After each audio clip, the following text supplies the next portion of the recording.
Hello, and welcome to this installment of the Future Grind podcast. I'm your host, Ryan O'Shea, and in this episode, I'll be speaking with Cosima Herter, the science consultant for the critically acclaimed television show Orphan Black.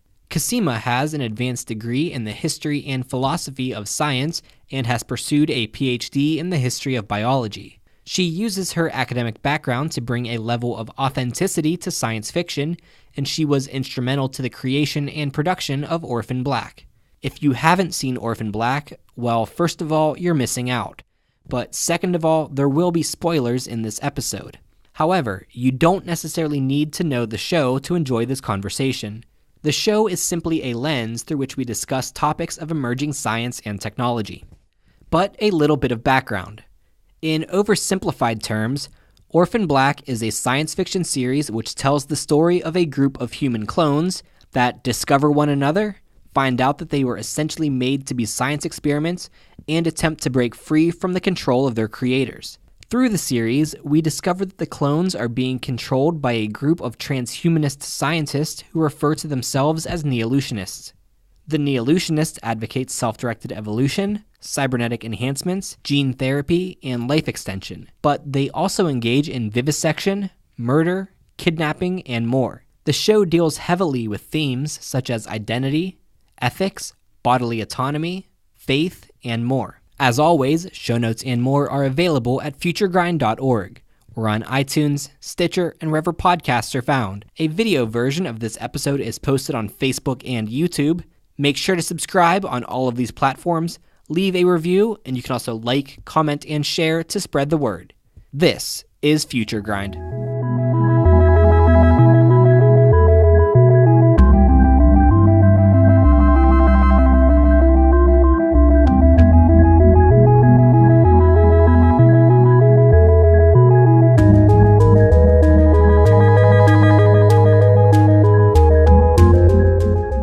Right, and now we are here with Cosima. Cosima, thanks for joining us. It's my pleasure. I'm delighted, Ryan. So, how did you end up studying the history and philosophy of science, technology, and medicine? Where does that interest stem from? Well, that's a big question. I started out studying philosophy, which turned into the philosophy of science. I became interested in particular in Darwin. I read The Origin of Species one summer in between semesters, and it kind of changed my life. And reading it as a philosophical and an historical text really changed the way I think about what we mean by the philosophy of science and what we mean by processes of biology and evolution in particular. So I went from philosophy of science. I worked on an interdisciplinary master's degree in the history and the philosophy of science. And then I went on to work on a PhD in the history of biology, although I did not finish my PhD. I think what really interested me was the various ways people were questioning what we mean by the processes of evolution. And I was also really interested in what we mean by science writ large. There is nothing in our day-to-day lives that is not influenced by science now. Science and technology are absolutely pervasive. And I wanted to know if we haven't always been like this, then we don't always have to be like this. And I'm interested in the processes and the points in history where changes can be made and have been made. So, I mean, it's that big of a question. It's that vague, but it's pretty much that pervasive for me in terms of interest. And how did you first get involved with Orphan Black? One of the co-creators, Graham Manson, is a very old friend of mine. And when he and John Fawcett were developing the idea for Orphan Black, Graham asked me a few questions if maybe I could help him out trying to understand certain kinds of ideas like clones. And that was literally all they had. They wanted to know, what did I know about clones? At the time I was working on a master's degree in, like I said, in the history and philosophy of biology. So from the idea of clones, that turned into a number of different late night conversations with Graham, talking about chance and contingency and bioengineering and different versions of vitalism and determinism. So I entered into Orphan Black literally through various conversations about some of those issues. And I just kept going throughout I don't know, however many years until it got greenlit. And then I started working with the writers as well. Well, if Graham started everything off by asking you what you know about clones, I think that's a great place for us to start as well. So, in the context of Orphan Black, when we're talking about clones, what are we referring to? Well, we're talking about the literal conceit of actual clones, human clones running around. That's the science made very plastic.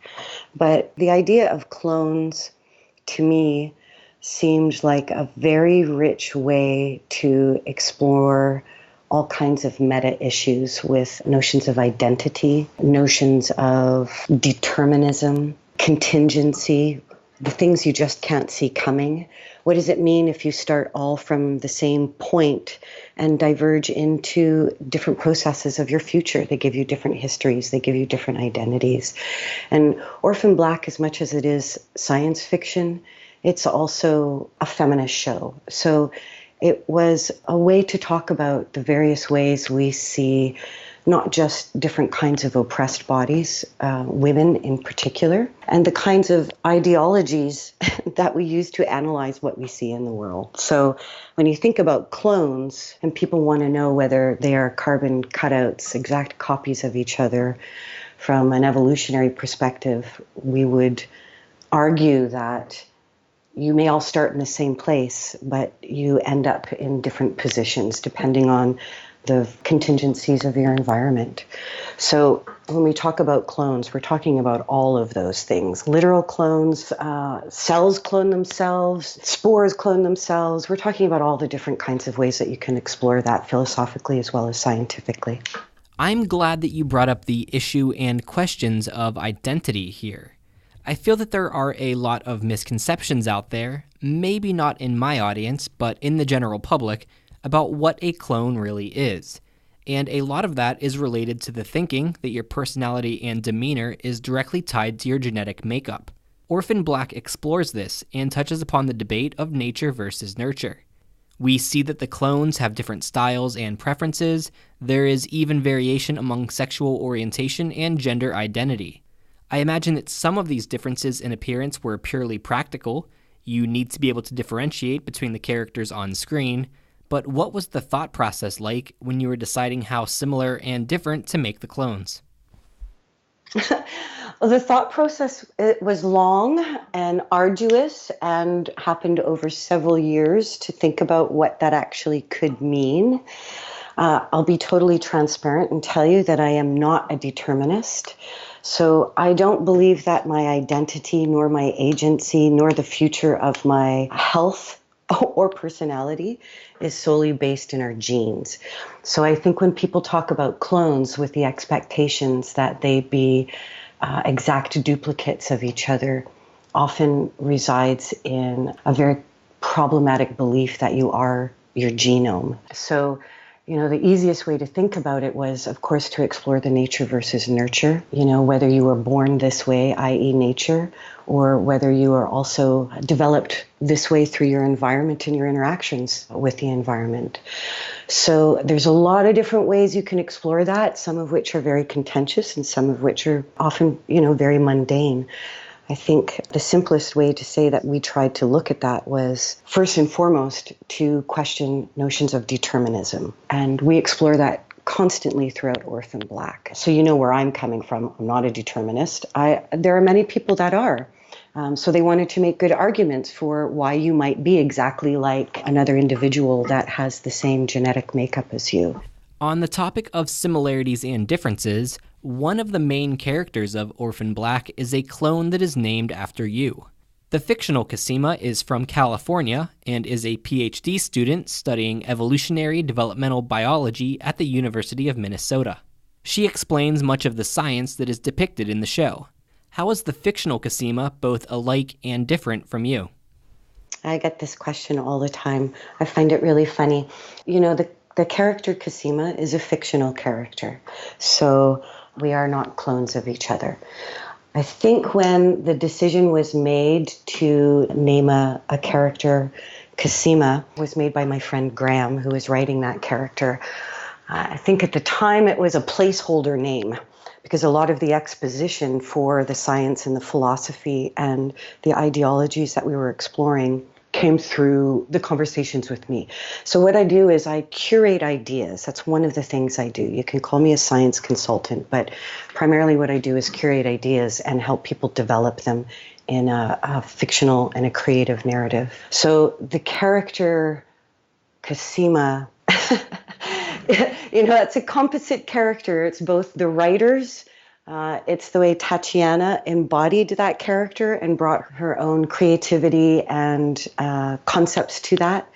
I think some of the ways that we might be similar is I'm a very hand-wavy and I'm a pacer and I can talk at length, sometimes more than is necessary. I did actually work on a PhD at the University of Minnesota, so that was a way of paying homage to my program at the time. I didn't study evolutionary developmental biology, but I had a really wonderful mentor and a philosopher of biology named Alan Love, who often studied Evo Devo. So I took that inspiration from him. That character, being a student of Evo Devo, also allowed her to give voice to many of the philosophical and the evolutionary questions that we wanted to explore as ideas and issue in Orphan Black. I am from the West Coast, but not from California, so that part is similar. And there are a number, of course, obvious differences because, like I said, she's a fictional character, so I'm not so sure how much of it is actually like me. I try not to pay too much attention to it. It gets a bit creepy when you think about yourself as an avatar on TV. Well, the fictional Cosima is one of my favorite characters in the series, so to whatever extent you inspired that, I am thankful. But I felt very conflicted while watching Orphan Black, because many times I found myself agreeing with some of the antagonists. The Neolutionists advocate self-directed evolution, and they experiment with genetic engineering, life extension, and implanted technology. These are all things that I am extremely interested in. If I were in this fictional universe, I'd probably agree with the philosophy of Neolutionism, which is essentially transhumanism by another name. Of course, in Orphan Black, the Neolutionists experiment without consent, they kidnap and imprison, and they murder. These, obviously, are not things that I would condone. But what are your thoughts on the Neolutionist philosophy of self-directed evolution? Well, I have lots of thoughts. In Orphan Black, it's not actually Neolutionism / transhumanism that are in the crosshairs. So, with the television narrative, I think there are some tropes that we rely on in order to mobilize conflict as well as adventure and action and what kind of peril characters may or may not be in.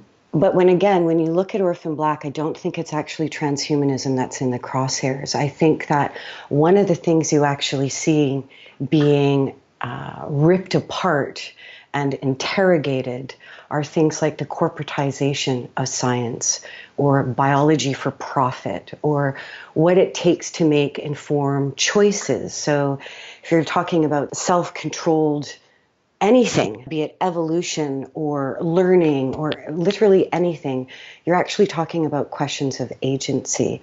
So those questions are actually embodied in some of those characters. The Neolutionists are not the only ones that are experimenting. That they become a bit sinister, I think that you could probably grant some generosity knowing that television is mobilized by, again, certain kinds of tropes. Personally, I'm not anti-technology. I'm most certainly not anti-science. I am anti-determinist. So when we look at certain issues of design, for example, in bioengineering and biotechnology, one of the things that I think that I have critique of is the idea that the designer or the engineer can have the foresight to plan out some kind of techno-saviorist utopic future. I think that's a problematic vision, whether it comes from transhumanists or any other camp.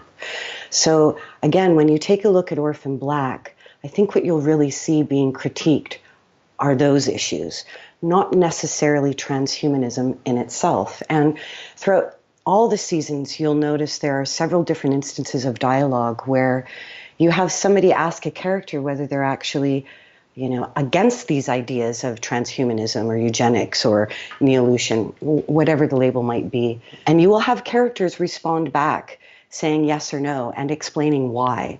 So we don't just take aim or grab low-hanging fruit and go, oh, those transhumanists, let's vilify them. It's certainly not the case, and it's certainly not my stance.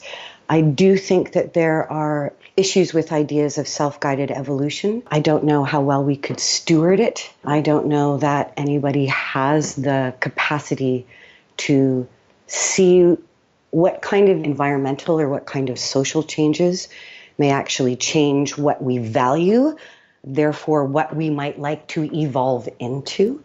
So when we say a better version of ourself or a better version of myself, the question is not the version or myself. The question is, by what metric are you calculating better? So it's that kind of thing that we're actually investigating, more than taking aim at transhumanism writ large. Yeah, transhumanists are often beaten up in science fiction, but I do have to say that Orphan Black was a bit more even-handed than other depictions typically are. Now, on the subject of fringe science, as far as we know, there has never been a human clone. However, in Orphan Black, the clones are a closely guarded secret. In reality, we often don't learn of successfully cloned animals until months after it happens. So it's not that far-fetched to believe that human cloning has been done at some point. However, human cloning is illegal in many nations. You've spent years exploring the science, risks, and ethical questions behind this, so I'd love to know. What are your thoughts on human cloning? Do you have any strong arguments for or against it? I actually have so many strong thoughts. I don't doubt that somebody, how successfully, I don't really know, has attempted, human cloning, whether they're actually little boys from Brazil running around. I highly doubt it. I'm not entirely sure at this point in history what would be the point of a human clone. There are so many ways that we can explore and use biotechnology and bioengineering right now to cure illnesses or develop different kinds of ways of extracting or building organs, for example. A lot of old sci-fi used to use clones so that we could have organ farms or that we could make little carbon cutouts of either villains or heroes. And the way I look at the science and the science fiction of cloning is to say, well, I'm sure it's already happening. I don't know that I have an ethical or a moral answer to whether you should. I think the moral and ethical answer or questions probably are better asked when they focus on things like at whose peril does this kind of scientific research go on? And what I mean by that is not, what are the social risks? I mean, upon what backs of oppressed bodies does that kind of scientific research continue and sustain itself? We know throughout history that the backs upon which most scientific research in respect to biology anyway has been done tends to be done on the bodies of people who are already oppressed and lack the capacity maybe to resist. So whether those be the bodies of people of color, of slaves, of women, fill in the blank. That's where I tend to have my concerns. So the science of cloning is one thing. I think we should be looking at who benefits and at the cost of what other bodies are you benefiting from that kind of research. That's the kind of thing I'm more interested in. Something that I loved about the series were the episode titles. Each season, you chose a particular historical text or body of works, and each episode was titled after an excerpt from that work. For example, Season 1 was from Darwin's On the Origin of Species, Season 2 was the works of Francis Bacon, and Season 3 was President Dwight Eisenhower's farewell address. How did you identify these works, and when in the process did that happen? For each season, it probably happened at different times. However, for each season, myself and Graham and the other writers will get together several months before production starts. We start thinking about the ideas and the overall philosophical spine that we want to have run through a season. So like I say, one of the things that I do is, yes, I'm a science consultant and a creative consultant, but I help curate the ideas that will build that spine, that the action and the run and jump can circle around for each season. So in the very first season with Darwin, that's a very important text to me. And it's also a really obvious way to explore notions of, nature versus nurture and processes of evolution and artificial versus natural selection. So Graham and I had already talked about those issues quite a bit, and that was one of the texts that we used to sort of steward conversation with the writers and the other creatives for the season. Season 2, because of the way that we left off in season 1, I knew that I thought it was really important that we also explore the very long and intimate relationship between science and religion throughout history. And that's a huge conversation. So, we wanted to also look at things like belief and faith, whether it be in a supernatural power or belief and faith in a reified human process or method called science. So Francis Bacon just seemed to me like an obvious example. I also really loved reading the works of Francis Bacon. There are a lot of also really excellent feminist historians of scholar that take really sharp aim at the embedded misogyny in Francis Bacon's notion of the history of science. So that was also a way to bring those kinds of conflicts and those conversations in. Season 3, once we knew we were going to bring in a male clone, one of the things that we really explored in that season was the militarization of science and the militarization of biology in particular. And what does that mean, if anything, in sort of marshalling the processes of what kinds of scientific research gets done and for whom and by whom and to the benefit of whom. So Eisenhower, I loved that speech. That became sort of an obvious example for the titles probably about midway through the season. And at the end of every season, I'll suggest what titles I think should go with each episode. And then both John Fawcett and Graham Manson and the producers, we would sit down and organize them, and everybody would give their okay, and I would explain why I thought that title would go with that episode, if not very obvious reasons, then some sort of oblique esoteric reason that I might have had in my head. So for the most part, they were the text and the ideas that we were working with I had long thought about and brought to the table and discussed in various ways. But there was a sort of collective decision-making on, which episode gets which title. I felt really, really grateful. It was really an honor to be able to be the person that named those episodes, because that was actually a really good time. I really liked doing that. Yeah, I enjoyed them. It added a bit of context and made for some additional reading for those of us who wanted to dive in a little deeper. The titles of the episodes of Season 4 are inspired by the works of feminist writer Donna Haraway, who is well known for writing a Cyborg Manifesto. Orphan Black touches frequently on themes related to feminism, and a central conflict point throughout the series deals with people being reduced to their biology. How did works such as a Cyborg Manifesto influence the overall series? Oh, I think it had, at least for me, it had a huge influence. Haraway's work for me has had a really huge influence for me and in my development as a scholar and a thinker. And when Graham and I were first talking about what kinds of issues could be explored in this series, he asked me, if I had any recommendations for him. And that was one of the very first that I recommended. And I honestly I didn't know if he was going to read it. He did, and I was really impressed by that, because anyone who reads Haraway knows that Haraway is not the most easy entry point to start trying to access some of those issues and conversations. But she's had a huge impact on the way I think about things. I certainly don't agree with everything she proposes, but one of the things I really like about Haraway is that she's really provocative, and she doesn't always lead you to a determined answer. So her work tends to provoke, it can really piss people off. I can bore people, but it never really leaves you blasé. So, as somebody who is a provocative thinker, she really helped me frame some of the ways I think about not just Cyborg, but the influence of technology in our everyday, intimate everyday lives. Science and technology are so deeply embedded in the way that we view the world and in the way that the world is open to us to be viewed. And I like to explore in which ways they are woven in which ways that they both harness us and liberate us.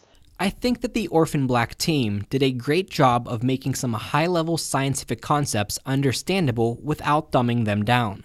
A good example of this came during what I would say was one of the biggest reveals of the series, that the Leda clones and the Castor clones were not only biological siblings, but they were both cloned from DNA contained within a single person, Kendall Malone. Kendall, it turns out, was a chimera. Chimerism is another analogy that was used in the works of Donna Haraway, but in this case we're talking about a single individual that has two distinct genotypes within them. Where did the idea of using a chimera come from? Was the connection with Haraway's work intentional here, or was that coincidental? When we thought about the chimera, I don't know that it was in the moment provoked from Haraway's work. I mean, her work is always in the background. When you're in the writing room with a number of thinkers, it's not always easy to remember who came up with a particular idea. You're throwing around spitballing ideas and blue skying and, often just making each other laugh your asses off your chair kind of thing. But I think that the idea of chimera came from one of the writers, Chris Roberts, originally. And then it just kept being explored as an option to figure out how we were going to connect the dots. So, the great thing about writing science fiction and working with really, really amazing creative people is that you don't always actually know exactly where the story is going when you start writing it. So some of the science we use to buttress other kinds of arguments and other kinds of ideas. Sometimes we've written ourselves into a narrative that then I have to go find the science to justify why that might have happened.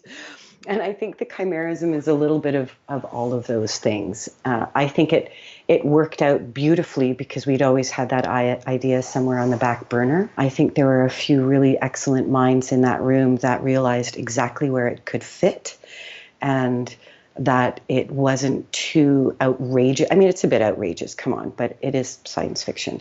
But it's not so outrageous that you have to suspend disbelief into just sort of pure stupidity. And the great thing about the people that I was really fortunate to work with is that, we worked really hard to make sure we all understood the ideas, because then you could actually tell a story knowing what kind of material you actually had to work with. So all those writers took great pains to really understand the concepts and the science that we wanted to work with. Most of them came in with none of that knowledge beforehand.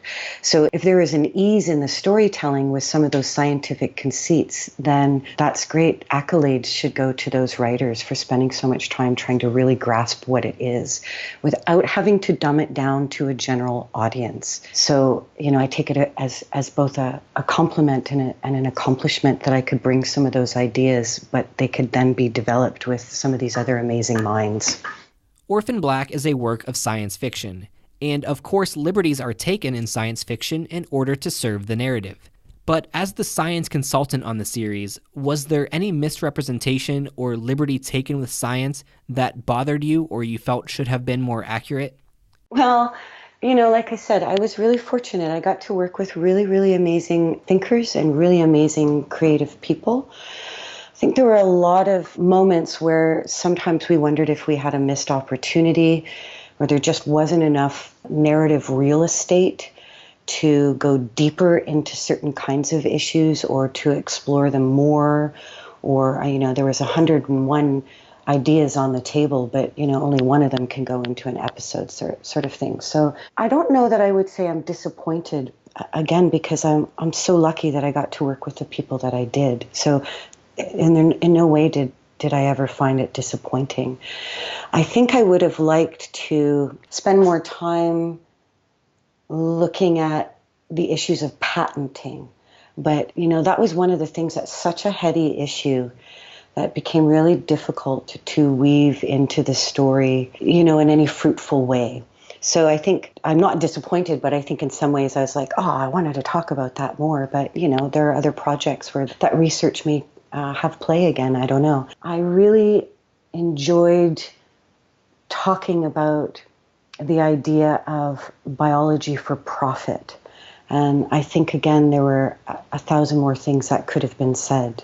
And I think that we did the best we could with them. And probably one that you would be familiar with is I would have liked to have explored in season 4 a little bit more about, the body mod and body modification and grinders. And we tried to introduce some of those ideas via certain characters. But, there's only so much that you can actually represent on television.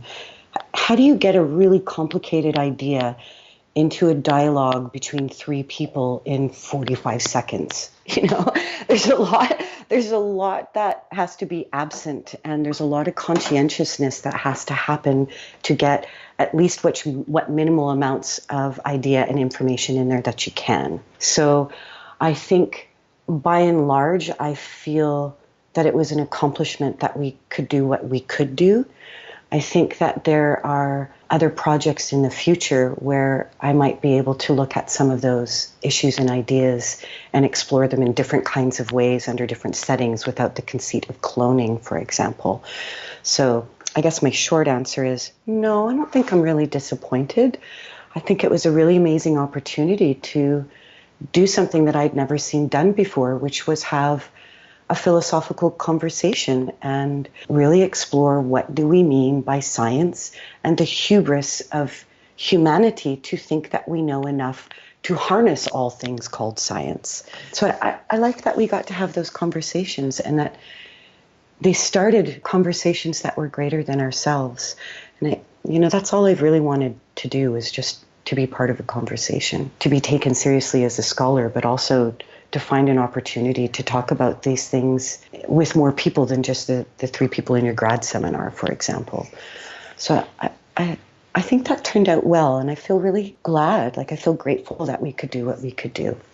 Yeah, starting and being a part of these conversations is exactly the goal of this podcast as well. And I'm grateful that you and I are able to continue the conversations that you started on Orphan Black.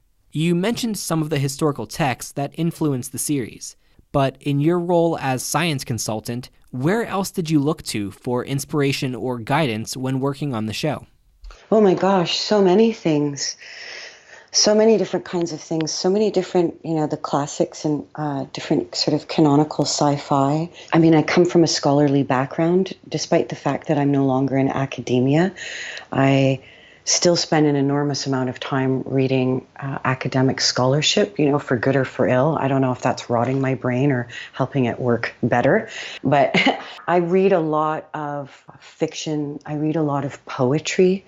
I read a lot of popular science. I pretty much schedule my day-to-day with a kind of reading schedule, and I'll start it with popular science and finding out what's actually happening, what is the forefront, what are the so-called cutting edge of particular kinds of science and technologies that are happening.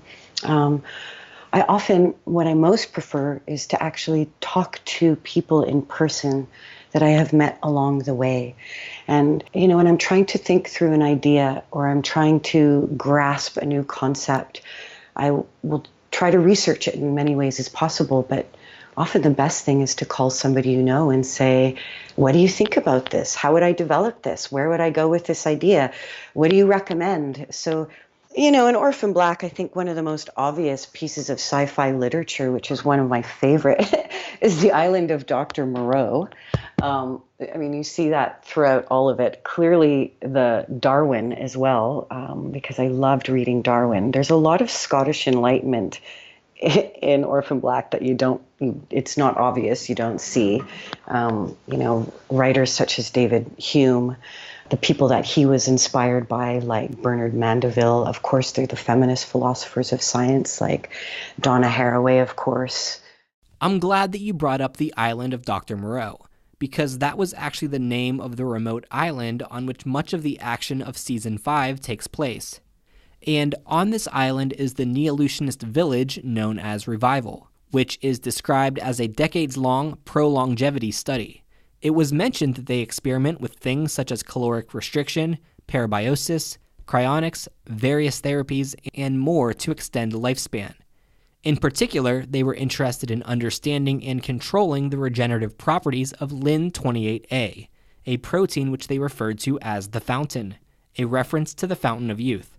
In your research, did you come across any methods that seem particularly effective at slowing or reversing aging? I found in all my research that just about every method that people were trying to explore had fairly similar amounts of research both for and against its efficacy. So, we were really interested in pro-longevity studies. It just, as far as the narrative went, it seemed like the obvious place for us to go and to explore those research programs. There's a lot of proclamations from various camps claiming to have found a fountain of youth, if not gene, then a method or some program. And I find those very interesting. I also find myself very skeptical. Not that pro-longevity or longevity science is worthwhile or that there is worth in life extension. I'm not skeptical about the value of these things. Again, I feel that there is so much about biology, especially human biology, that is simply not known and simply not understood. So the grand claims that we have found something like the fountain of youth thing, it's a bit outrageous to me at this point in human history. That people strive to understand, I think is amazing. But to place yourself in a position to say that you do understand enough about biology to claim that there is one of these methods that is absolutely successful, I think is going a bit too far. So again, we studied pro-longevity in Season 5 because it is kind of one of the most important biological sciences and engineering that we see on the table right now. And it also has a lot of not just public press, but moral outcry. And those kinds of provocative issues are issues I just like to explore. And, when we were naming the camp, Revival is actually the name of the studio that Orphan Black was being shot in at the time.